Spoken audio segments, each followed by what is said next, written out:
Twende tushukuru Mungu kwa jioni ya leo. Sema maneno machache. Sema maneno machache. Mungu amekupa kibali kuingia mahali hapa. Mungu amelinda maisha yako. Ni muda mzuri. Paza sauti Mkristo, twende tuombe. Na pia tukabidhi ibada ya leo mikononi mwa Mungu. Baba, katika jina la Yesu Kristo wa Nazareti, Mungu tunalibariki jina lako sababu umetuwezesha mara tena. Haleluya. Tutaimba wimbo wa 110 tuongoze, twende tuingie katika kipindi cha msamaha saidizi. Damu yako yenye baraka inayotuosha makosa ilitoka msalabani,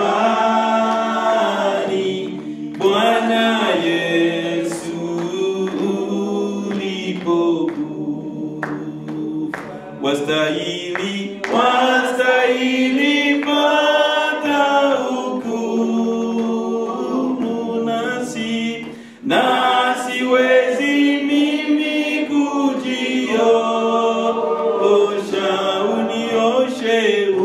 Unioshe katika damu, nipate kuwa safi kabisa. Unioshe katika damu, nipate kuwa safi kabisa. Bwana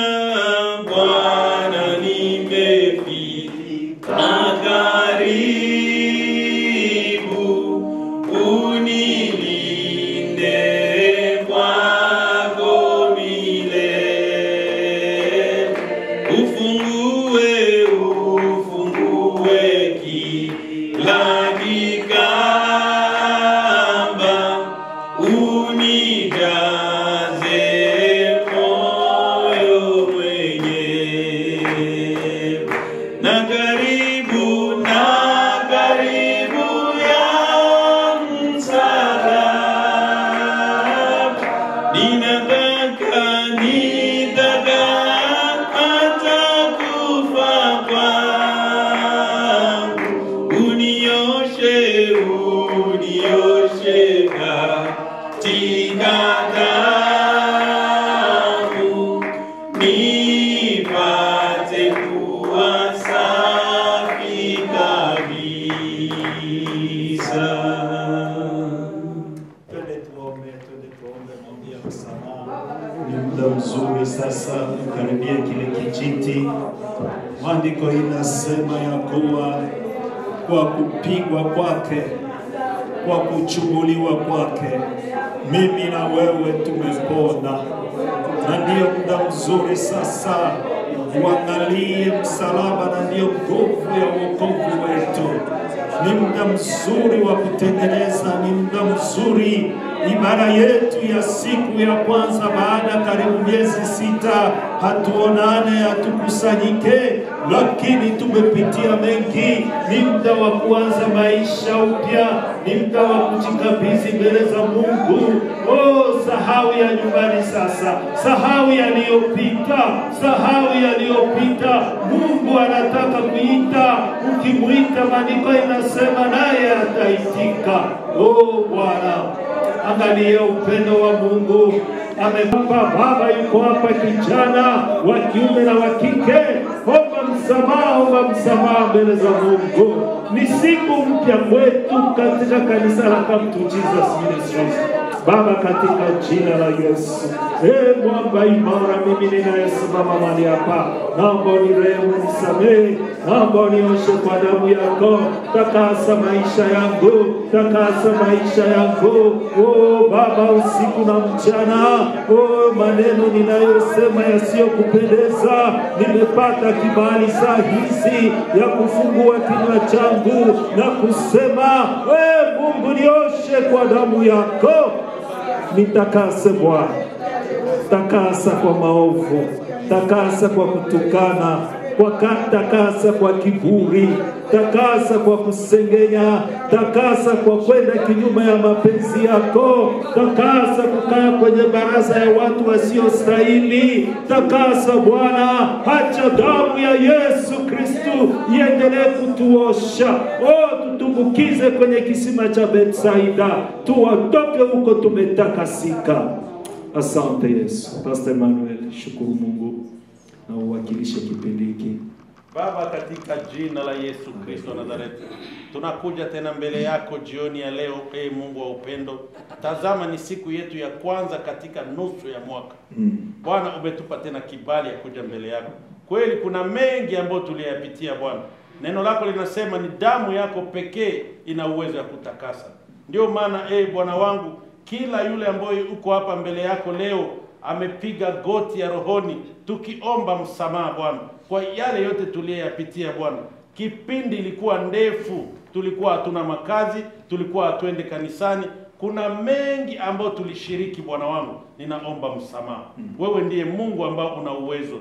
Kubali kusamehe na kututakasa Bwana, kwa kuwa damu yako ulikubali kumwanga pale msalabani Golgotha kwa ajili ya kutuosha Bwana. Osha mili yetu, osha nafsi zetu Bwana. Kubali tena kuanza siku ya leo. Maisha yetu tunahitaji yakuwe mapya Bwana. Kubali kututakasa na damu yako Bwana. Wende utuweke tayari. Tunahitaji tena kuanza ni covenant mpya ambao tunaenda kufanya na wewe jioni ya leo Bwana wangu. Tazama tulikuwa katika hali moja, wengi wetu hakuna yule ambaye alikuwa na wazo la kuyo atashuhudia. Leo tutakutanana, tunakutana kwa kuwa utukufu wako ni wa ajabu. Asante Mungu kwa mkono wako wa ulinzi. Tunakushukuru Bwana wetu. Kila mara tulikuwa tukakaa hata nyumbani kitupigia simu, wanashangaa kusikia tuko wazima kufuatana na taarifa la habari. Lakini tunakuamini Mungu kwa kuwa uliona kama kuna siku moja tena tutakutana tena, na ndio maana unatupa nafasi jioni ya leo Bwana. Acha tukutukuze. Tunasema Bwana wangu, damu yako Yesu Kristo ituoshe na kututakasa tena. Bwana tunakushukuru. Tunasema asante. Tazama tunainua congregation yote mzima mikononi mwako Mungu wa upendo. Wende ufanye kitendo kipya. Wende useme neno mpya kwa ajili ya hatua ya miguu yetu. Tunahitaji kuanza na wewe Bwana. Na tunaamini kama jioni ya leo Bwana tunaenda kupata neno jipya kwa ajili ya kutusogeza mbele tena katika safari ya wokovu Bwana. Uhimidiwe, upewe sifa Mungu wetu kwa kuwa uko mwema. Ni katika jina la Yesu Kristo tunaomba tukiamini. Amen. Amen. Bwana asifiwe. Amen. Bwana Yesu asifiwe. Amen. Na wakaribisha kwenye ibada ya jioni. Naona kwa kweli Mungu ni mwema. Watu wengi naweza kusema karibu miezi 6 hatuonane. Na mara kwa mara tunazoea kukutana kanisani, lakini kipindi hiki kigumu kenye tumepitia kinatufanya ukitatembelea mtu wasiwasi. Wamoja anasema mimi sijali na corona, wengine unaona unaenda kwake unasikia kama vile kibaridi. Na leo nina neno fupi kuliko kusoma Zaburi. Tutasoma kitabu cha Isaya 61 mstari wa 10 hadi wa 11. Isaya 60, ukipata tusome mstari wa 10 hadi wa 11. Tunasoma Isaya 61 mstari wa 10 hadi wa 11 katika jina la Yesu. Nitafurahi sana katika Bwana. Nafsi yangu itashangilia katika Mungu wangu. Ndivyo Bwana Mungu atakavyotesha haki na sifa mbele ya mataifa. Na hivyo Mungu atayotesha sifa na haki. Amen. Amen.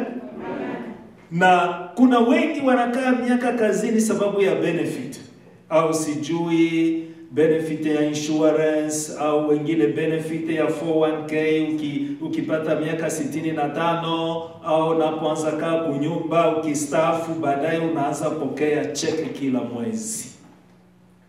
Ile benefit inafuatana na kazi ya mikono yako. Amen. Amen. Lakini benefit hiyo unaweza kuclaim, unaweza sema nina haki Lakini ukishafika mbele za Mungu, wokovu haiko benefit. Amen. Sababu hautasema Mungu nilikutumikia kwa hiyo nipe sasa benefit yangu. Ni yeye anakutafuta. Na ndiyo sababu mwandishi wa Isaya anasema ninafurahia katika Bwana. Kwa hiyo furaha yenye uko nayo ni sababu Bwana amekupa uzima hata siku ya leo. Tuna ushuhuda mara kwa mara, kila siku naangalia wangapi wamepata corona, Marekani ni wangapi, ulimwengu wangapi wamekufa, lakini neema ya Bwana yatosha maishani mwako na maishani mwako. Amen. Amen. Kuna jambo moja pale mstari wa 61. Nilipenda ile neno inasema bustani inaotesha. Bustani inafanya nini? Inaotesha. Swali kwako mimi na wewe Mkristo, je, umeotesha? Ukisoma kitabu cha Mwanzo 24, Biblia inasema wakati Ibrahimu alipomtuma mtumishi wake enda mtafutie mwanawe Isaka mke, alimwambia asema, unapoenda huko usipeleke mwanangu, usipeleke mtoto yangu utoe Isaka huko ende kula sasa mwende mnatafuta, hapana, lakini nimekupeleka na Mungu. Bwana asifiwe. Utasoma hizo habari, inasema mtumishi wa Ibrahimu alipofika akakaa karibu ya kisima, akamuomba Mungu na akamwambia atakaye kuja hapa binti kunipa maji na ngamia zangu, nitajua yule ndiye. Na Rebeka akatokea. Na wakati alipotokea, ule mtumishi alikuwa na maneno aliyomwambia. Alipomwambia, Rebeka alikubali. Ukisoma maandiko nasema alimpatia nini? Pete. Na akampatia makado, gift. Na Rebeka akakimbia nyumbani. Habari aliyoenda kusema kule, na ndio ilifanya Labani naye kuja kumlaki yule mtumishi wa Ibrahimu. Sasa nifuate. Isaka hakwenda, lakini mtumishi wa Mungu aliotesha neno ndani ya Rebeka. Bwana asifiwe. Na ndipo akambatana naye. Biblia inasema wakati Isaka alipomuona alifarijika na akafurahi. Bwana asifiwe sana. Karibisha waya wa wimbo moja na baadaye tutatoa sadaka. Karibu.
tulizisikia kwa mbali,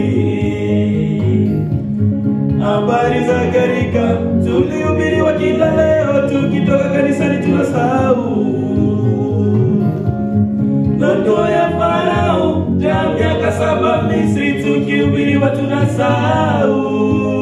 Baba, msaada wetu ukatika wewe, wewe Bwana.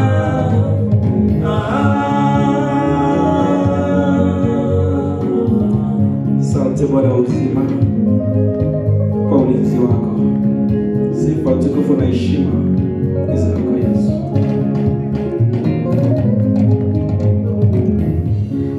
tulitegemea serikali, tukategemea wasomi, msaada wetu utatoka wapi? Kumbe serikali na hao wasomi, msaada wetu katika Bwana.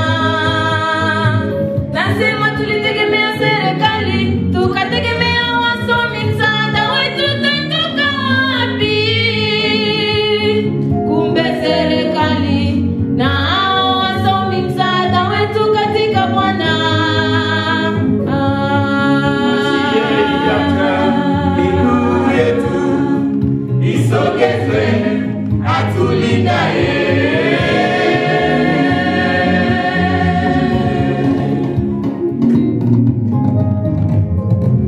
Bwana ndiye mlinzi wetu, Bwana ndiye uvuli wetu, mkono wetu wa kuume, asisi atulindaye.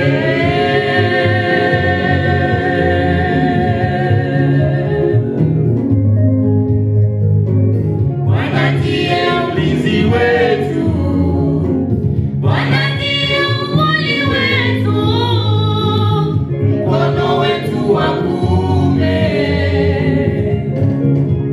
asisi atulindaye.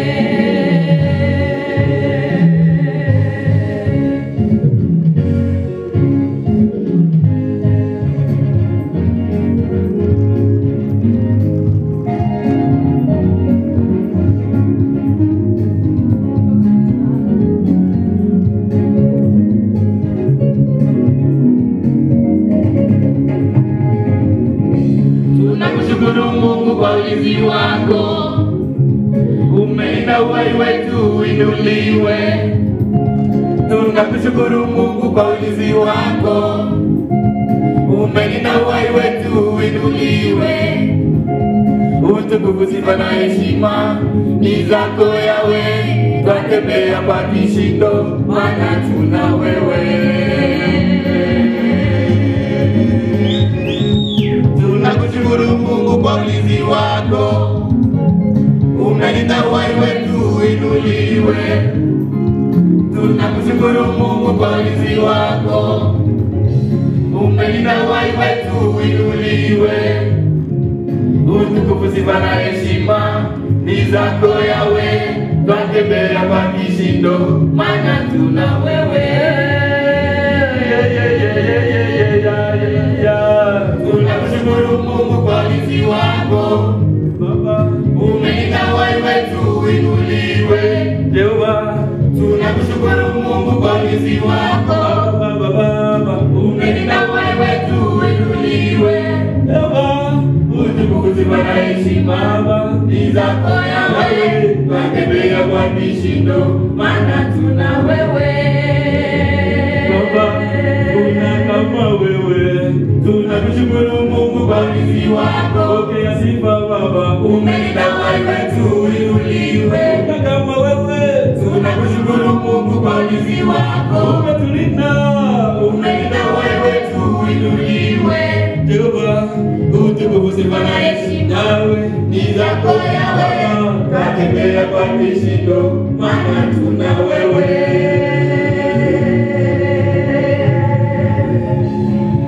Asante Baba, umelinda familia zetu sote tukiwa wazee, si kwa nguvu zetu, ni neema yako. Tunashukuru Mungu kwa ulinzi wako, Baba, umelinda uhai wetu uinuliwe. Pokea sifa Baba, tunashukuru Mungu kwa ulinzi wako, Baba, umelinda uhai wetu uinuliwe.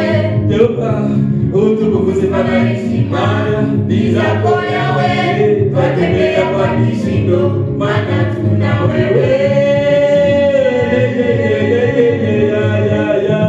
Tunakushukuru Mungu kwa ulinzi wako, kama wewe, umelinda uhai wetu uinuliwe. Baba, tunakushukuru Mungu kwa ulinzi wako, umetulinda Jehova, umelinda uhai wetu uinuliwe. Yesu, utukufu, sifa na heshima ni zako Yawe, twatembea kwa kishindo, maana tuna wewe.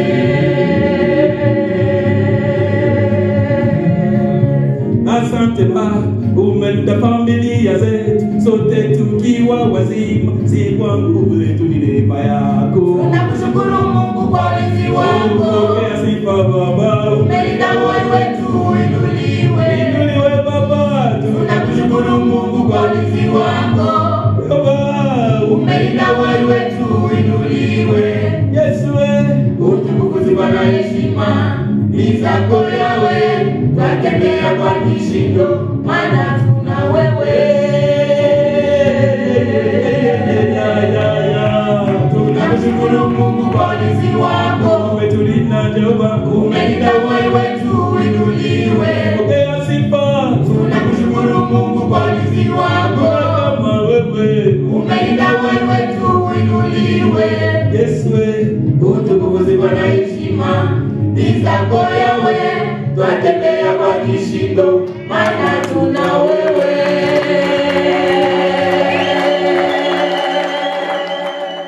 mwamba, Yesu ndiye mwamba, haleluya.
Vigelegele kwa Yesu kwa Bwana.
ninayo sadaka mikononi mwangu.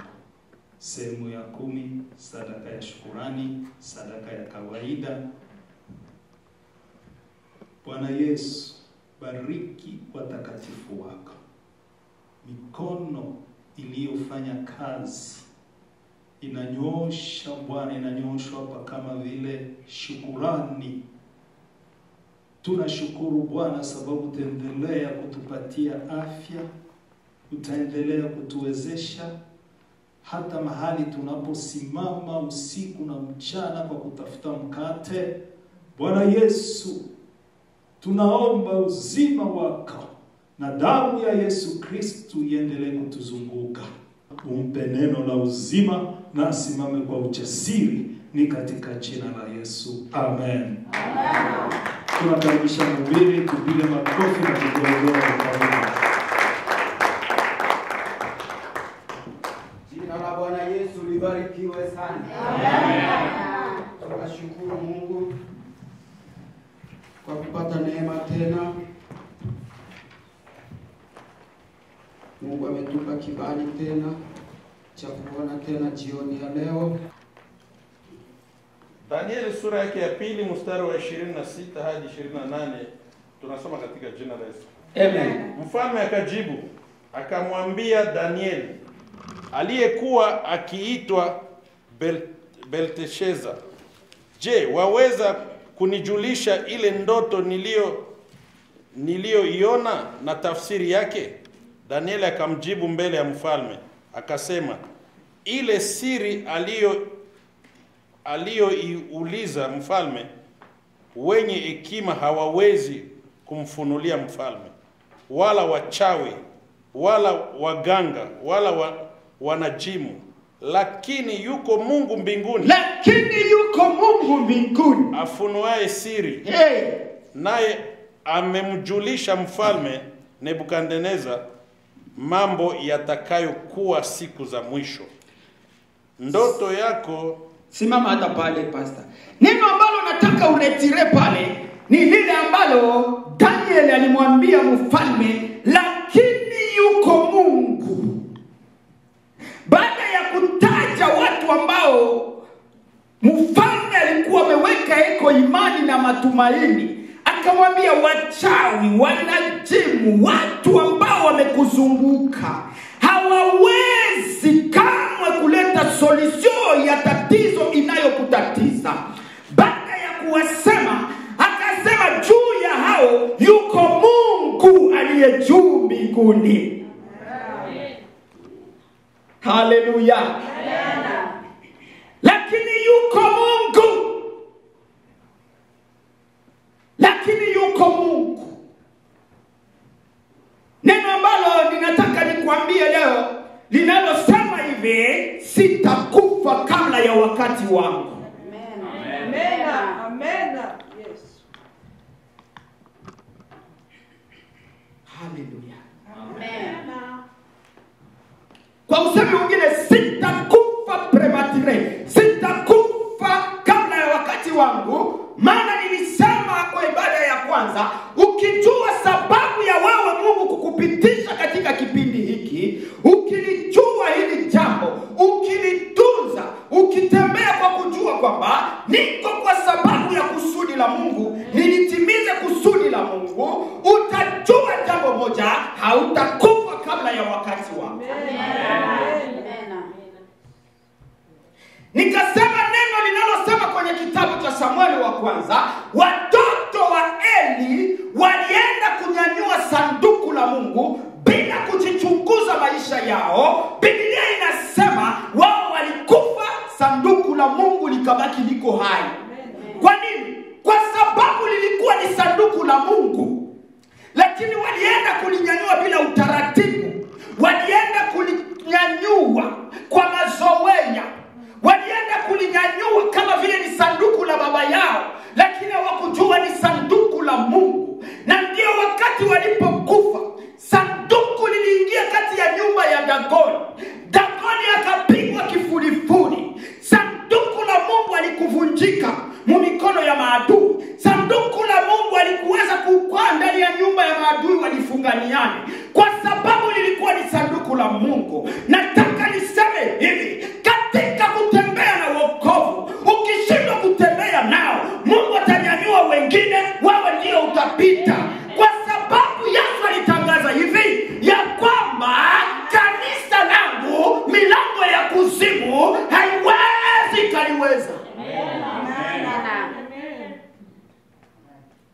Haleluya. Amen. Sisi tumeokolewa, sisi tumelindwa, sisi tumechungwa na mkono wa Bwana, tutembee na sanduku la Bwana. Sanduku la Bwana ni wokovu, tuubebe kwa mataifa wamjue Mungu.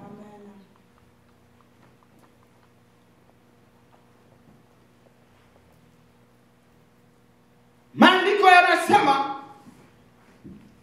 kuna mtu aliye anaitwa Yusufu. Huyu Yusufu alipendwa na baba yake, lakini Yusufu hakumjua Mungu, wala Yusufu hakuandika barua kwa Mungu.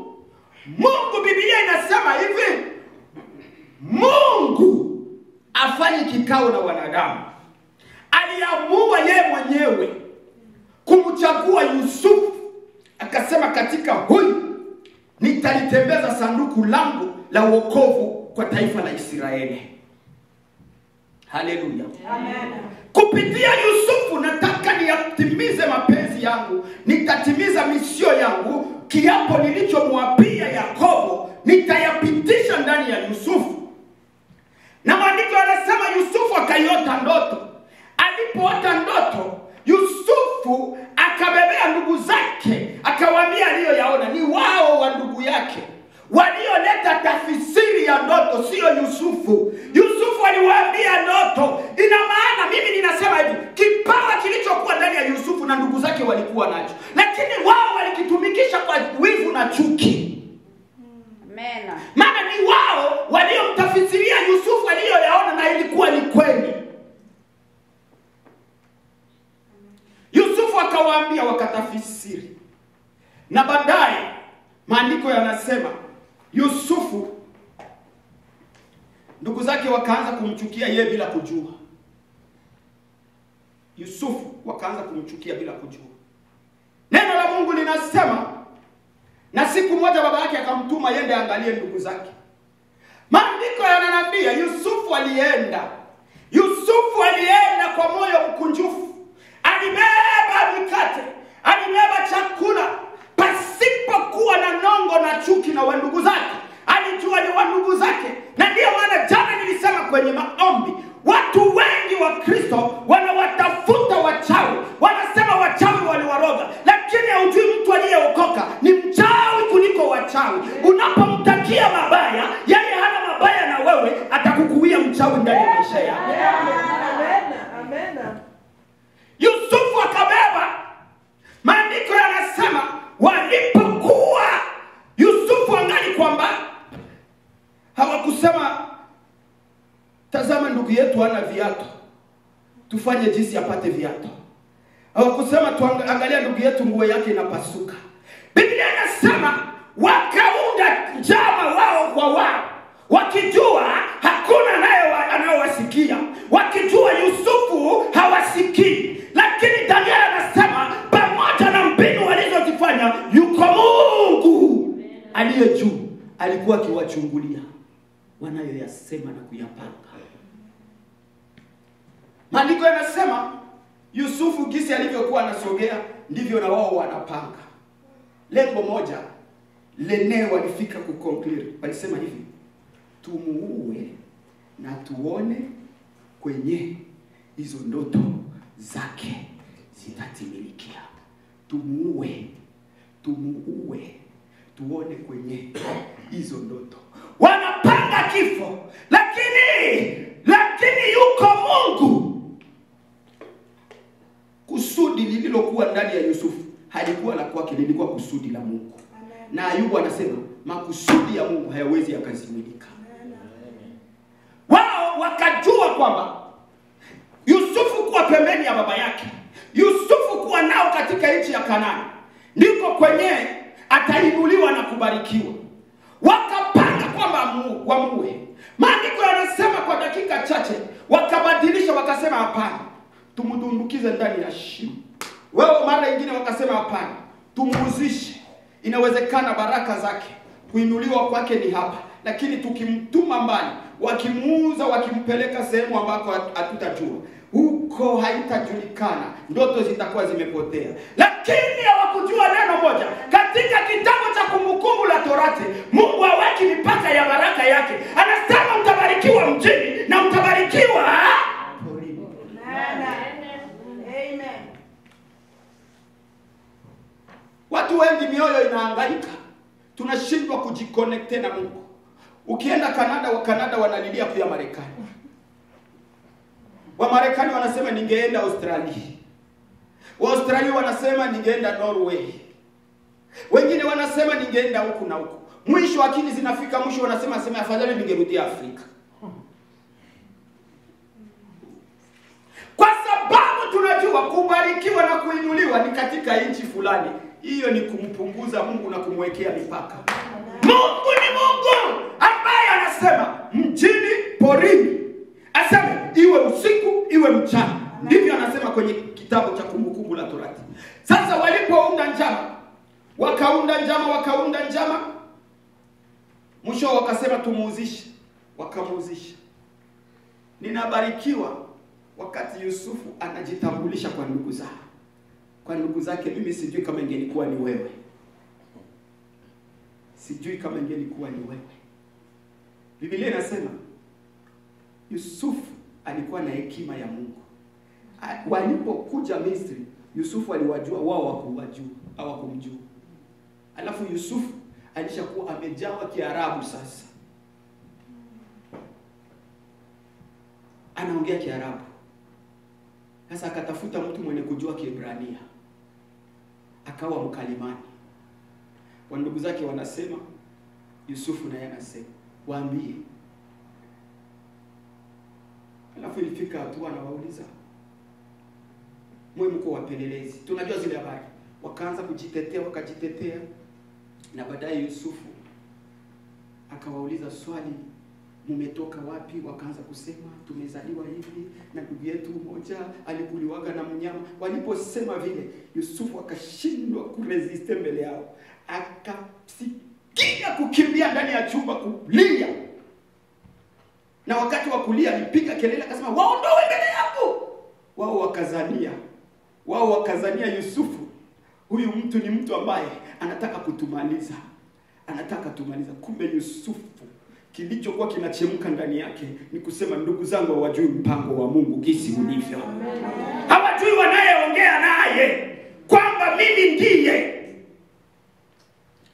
Ndugu yangu, niko hapa kukwambia katika jioni ya leo kwamba yuko Mungu ambaye amekuvusha siku ya leo ukiwa uko hai. Hakuna faida ya kutenda ubaya. Tumetunzwa leo juu ya siku ya leo ili tutende mema, ili watu wamuone Mungu kupitia sisi. Haleluya. Yusufu akasikia kwamba ndugu zake hawakumwelewa, lakini dakika ya mwisho maandiko yanasema Yusufu akawaambia, mimi ni Yusufu ndugu yenu.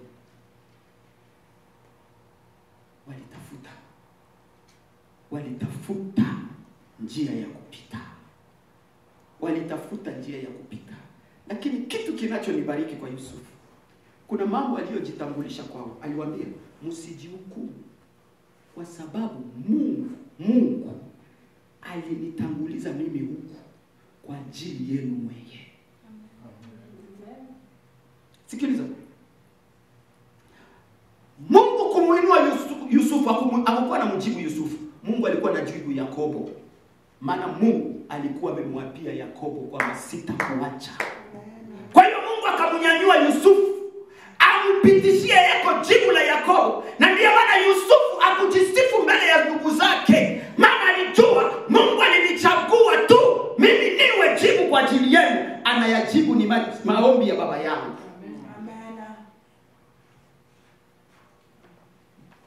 Ndiyo maana neno la Mungu linasema hivi ya kwamba tunaonekana kuwa sikiliza. Yakobo alionekana kumuomba Yusufu, lakini mwenye mali mwenye zile baraka alikuwa ni Yakobo. Biblia inasema hivi, tunaonekana kuwa masikini, tumewatajirisha walio wengi. Haleluya. Sasa nirudie kwenye pointi yangu hii ambayo waliunda mipango. Wakaunda mipango. Ndugu zangu, sina woga wala mashaka, hakuna mwenye asiyeona. Tunatembeza malifti mauba. Wende huko downtown uone. Wende downtown uone. Uangalie kisi restaurant zinajaa. Hakuna hii mabarako. Wende kwenye matere ya football. Uone tere kisi zinajaa. Hakuna. Pastor alituambia hapa. Aliuliza mtu mmoja, kwa nini hivi? Mbona makanisa nasema? Wakasema, kanisa hamuna tax, amulipi hadi tax. Kumbe tatizo sio magonjwa. Kwa sababu wale wenyewe wanaingia kule kuma klabu, wanaingia kuma restaurant, wanaingia na kuma kanisa. Wenye kuingia kwa kanisa wanaweza kwenda na kuma klabu. Kwa hiyo kama probleme ni maambukizi,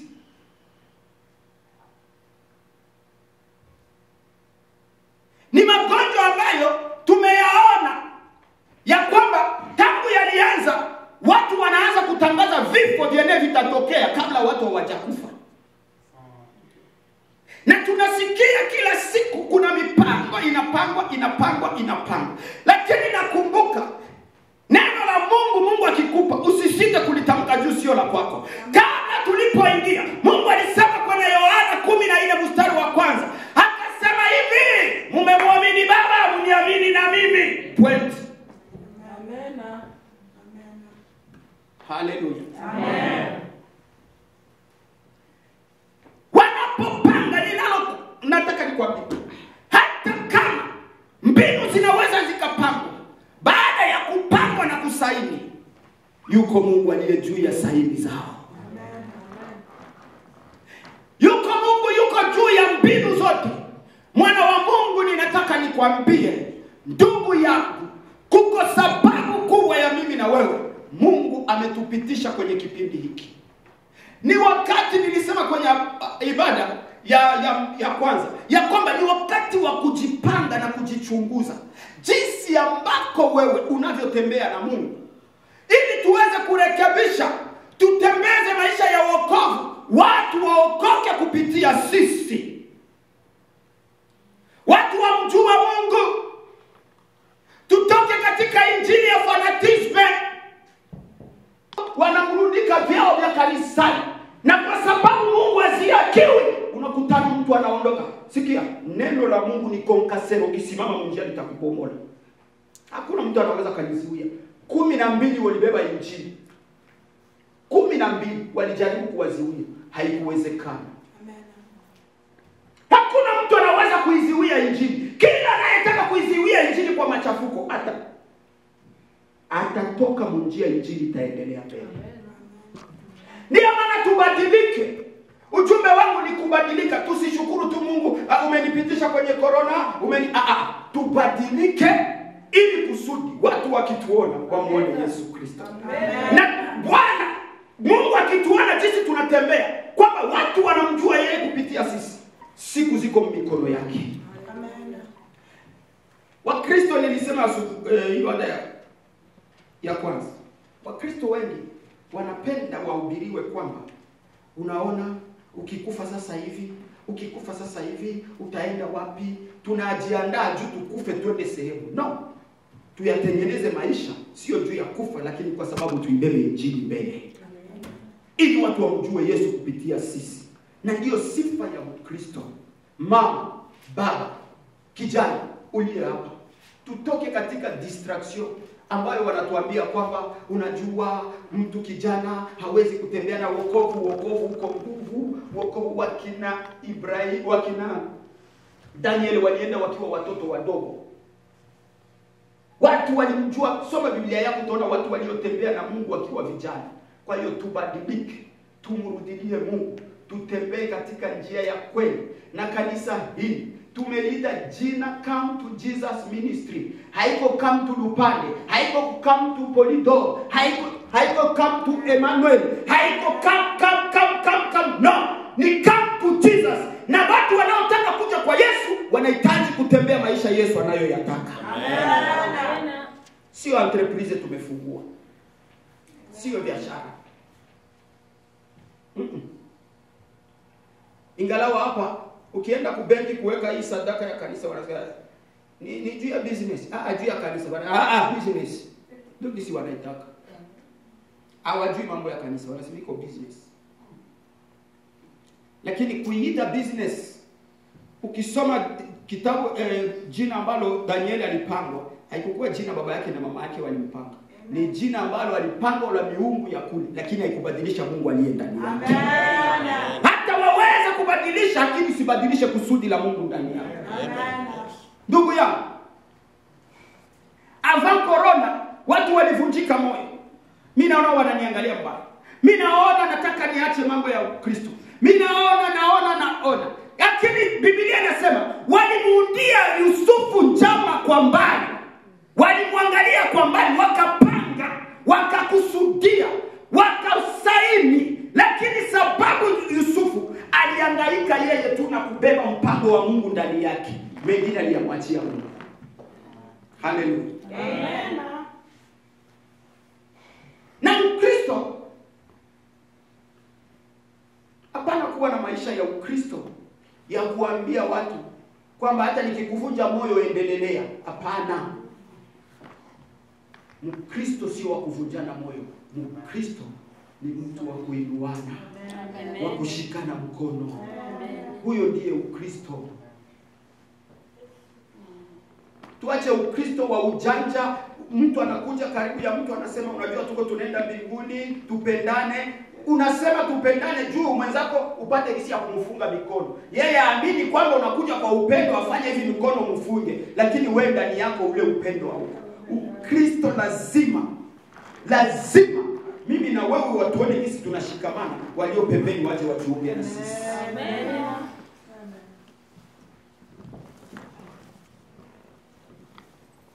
Mkristo wa kweli, kanisa la kweli, wakati Petro anakamatwa, kanisa alikwenda kumwambia Petro, unajua tuko tunakuombea. Kanisa la kweli linapomjua mwenzake yuko kwenye matatizo, na chinyima hata kula naingia kwenye makoti bila hata yeye kumwambia, na mulilia Mungu. Sababu kadiri utakavyolia juu ya mwenzako, kesho na wewe ukishikwa, Mungu atakuinulia mwenzako mwingine aliye juu yako. Mara nyingi sana Wakristo tunazania kufunga na kuomba ndio majibu. Wakati mwingine hatujaribiwi, wakati mwingine tunavuna tulichokipanda. Ukipanda chuki, Mungu atakuinulia na wewe utavuna chuki. Ukizingishia mwingine, kesho Mungu na wewe atakuinulia watu watakuzingishia. Amen.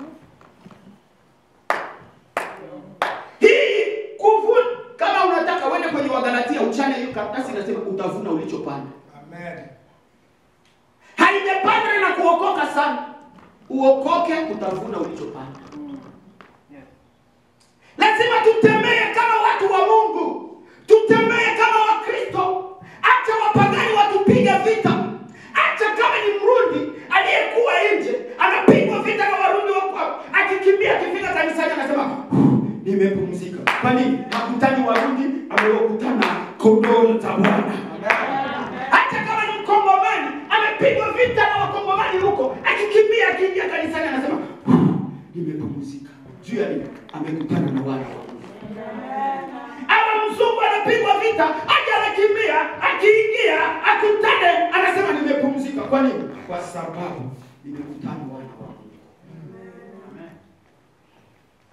Unajua kuna wakati mtu anapita kwenye mambo, wala anakutana na mambo. Sasa kadiri anavyoyaweka ndani ya moyo, anasikia kama vile anaweza kachanganyikiwa, moyo unataka kupasuka. Ni mpaka ampate mtu amwambie ndugu yangu. Hata kama hautampa solution, lakini ile kuongea ni kujidesharge. Ndugu yangu, mimi napita maigo, nisaidie baba. Mimi nasikia. Sasa huyu kama ni Mkristo wa kweli, pale atasikia.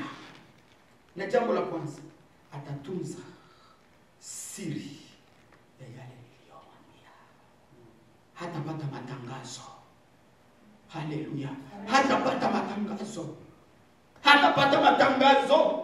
Yesu wameukoma. Baba yao waliwafukuza, mama yao waliwafukuza, jamii iliwafukuza. Lakini walipokutana na Yesu, Yesu akawakumbatia. Wenye ukoma wakasema, kumbe tunaweza kataliwa na wote lakini tuna naye tupenda. Acha watu waliokosa makimbilio wakukutana na wewe waseme nimepata makimbilio. Yesu alikuwa anafahamu, lakini akasema anayeniona mimi amemuona Baba. Acha mtu anayekuona amuone Mungu ndani yako. Hata kama huna cha kumpa, maneno yako ya mfariji yamtie moyo. Aseme nimekutana na mtu wa Mungu. Mtu ashuhudie aseme nimemuona Mungu ndani yako, mwana wa Mungu. Haleluya. Amen. Ndiyo sababu ya Mungu kutuvusha. Ndiyo sababu ya Mungu kutuvusha. Mwana wa Mungu, ninataka nikwambie iko sababu. Iko sababu kubwa ya Mungu kukufanya leo uwe hai. Ni sababu kubwa watu wamjue Mungu kupitia wewe. Lakini ninachotaka nikwambie, yawezekana ikawa jinsi Mungu ametupatia, tujichunguze. Tusipojua kutembea na injili, Mungu atainua wengine. Akiinua wengine, sisi tutawekwa pembeni.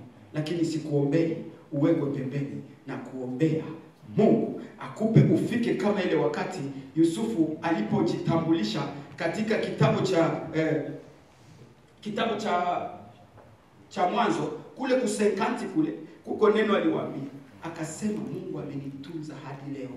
Caleb naye akasema Mungu amenitunza hadi leo. Niko na 85. Yusufu akakufa na miaka 110. Aseme akaona wajukuu wake.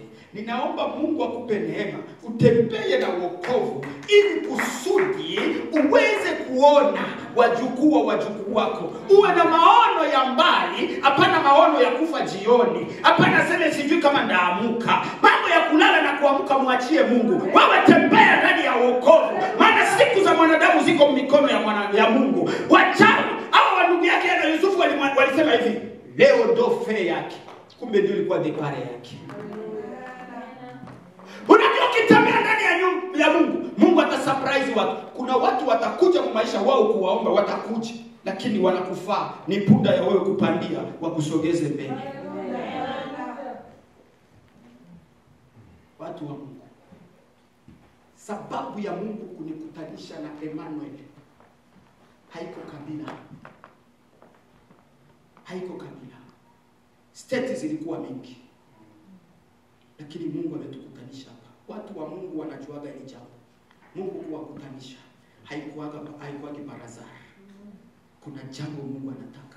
Kuna mapungufu ndani yangu, nitachota kwa Emmanuel yale mapungufu yangu na kuna mapungufu ndani yake. Mungu ametukutanisha, achote kwangu. Emmanuel tulikutana, Mungu amempakte kupitia mimi na mimi aniempakte kupitia yeye.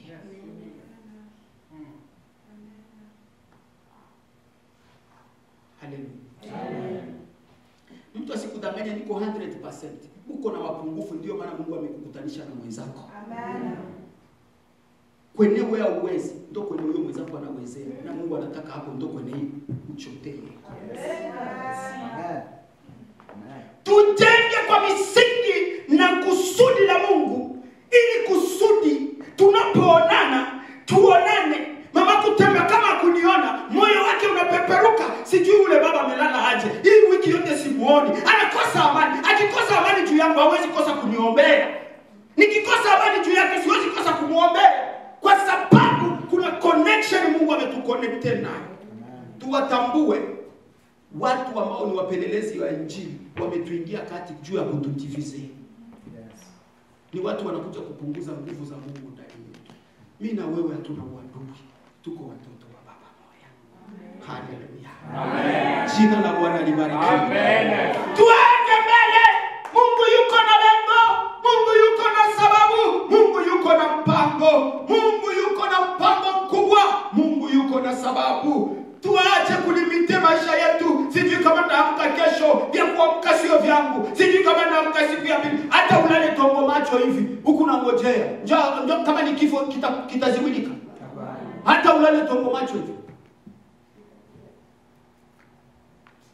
lakini sisi tufanye pale yetu ili Mungu ametufanya tuwe hai leo, Mungu anafanya ya kwake.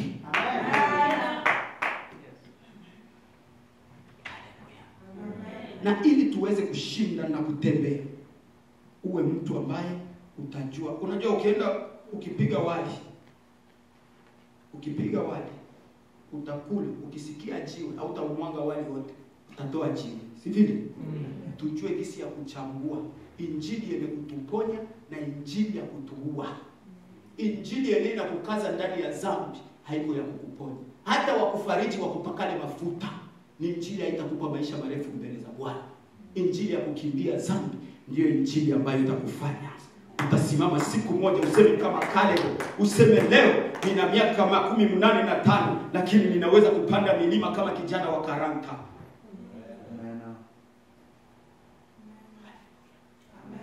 Mungu akatazi tupange maproje, Mungu akatazi tupange mipango. No, tupange mipango lakini tuwe connected na Bwana. Amen.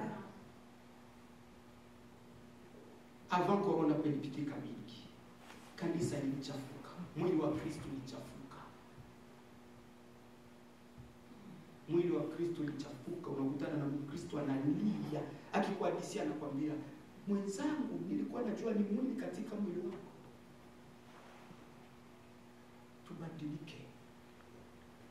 Tubadilike tusipolijua kusudi la Mungu.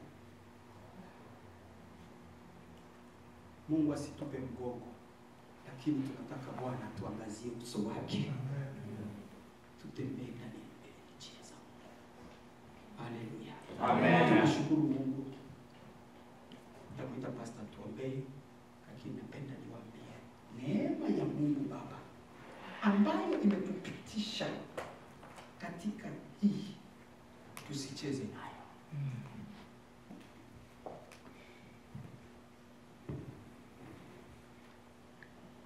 Watu walihangaika.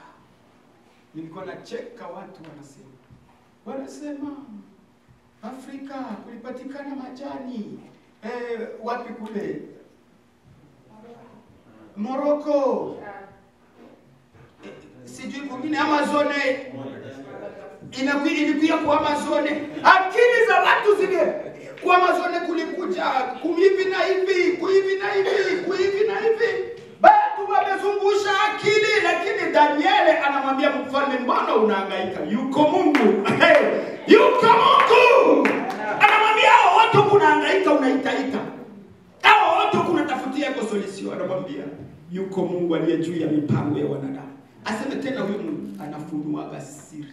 Hata wazifumbe usiku, Bwana atazifumbua asubuhi. Kila anayefumba siri, anazaye mifumbo juu ya maisha yako, ukiwa connected na Bwana, ataipasua. Na kila anayewaza ndugu zake na Yusufu walijua ni fake. Biblia inasema hivi, wakajadiliana. Kila kikao kinachofanyika juu yako ni cha kukuinua. Amen. Wanachokipanga kwamba ni cha mauti na siku yako ya mwisho ni cha kukuinua. Maana Daudi anasema, umeniandalia meza mbele ya watesi wako. Haleluya. Amen. Ninaomba kilicho ndani yako Mungu akilinde asiwepo wa kukiua. Amen. Katika jina la Yesu. Kila mwenye kukusudia kukuua kabla ya wakati wako, shimo analolichimba lidumbukie yeye mwenyewe. Amen. Kila anayekuandalia wavu, kila wavu anaokupangia umunase yeye mwenyewe. Ninaomba Mungu, sikiliza, sisi hatuna vibuyu vya kutikisa, tunalitaja jina la Yesu Kristo.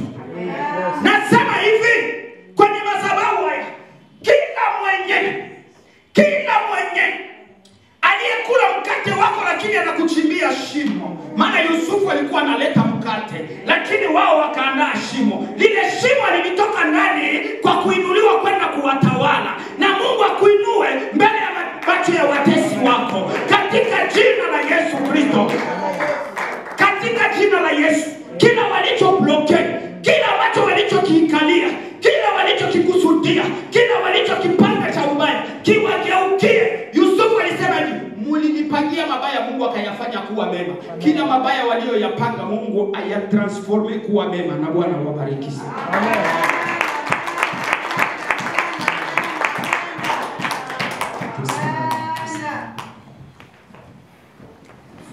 macho tafadhali, tunaenda kuomba. Mtakatifu, mtakatifu, Mungu unayezungukwa na makerubi na masurufi, wanaolitaja jina lako na kusema mtakatifu, mtakatifu. Maandiko inasema ya kuwa kuna malaika aliyotoka mbele na Yoshua akamuuliza, wewe ni nani? Akasema, mimi ni jemadari wa Bwana. Asante Yesu. Wanihitaji jemadari wa Bwana kwa kupomoa kuta za Yeriko. Bwana, tunahitaji jina lako kwa kupomoa kuta za yule mwovu shetani. Asante Yesu sababu unaendelea kuwa pamoja nasi. Tunashukuru kwa afya njema. Tunashukuru hata tumepata kazi, tunapata kibarua, utuwezesha na utupe nguvu. Bwana, unashabaha juu ya maisha yetu, na ndiyo sababu mhubiri anasema hatutakufa. Mungu ana mpango juu yetu ili tuendelee kutangaza utukufu wako katika jina la Yesu.